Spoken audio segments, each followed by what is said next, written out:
Shelf life வேணும்னா இவன் என்ன பண்ணிடுவான், டக்குன்னு எதுக்கும் 1% கூட போட்டுக்குவோம். யார் பார்க்க போகிறா? யாரும் பார்க்க போகிறதில்ல. இவங்க என்ன பண்ணுவாங்கன்னா அதில் சாம்பார் வைப்பாங்க. சாம்பார் வச்சு அப்போ சாப்பிட்டா கூட ஒன்றும் பிரச்சனை இல்லை. அதில் மீதியை ஃப்ரிட்ஜுக்குள்ளே வச்சுருவாங்க.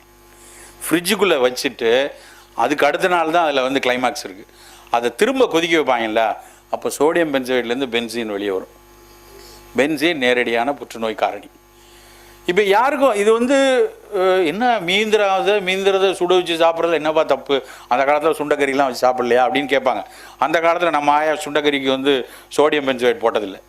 அவங்க கத்திரிக்காயும் பூண்டும் போட்டு தான் வச்சு கொடுத்தாங்க, ஃப்ரிட்ஜ்லேயும் வச்சதில்லை. அதனால் அந்த கெடுதல் எதுவும் வராது.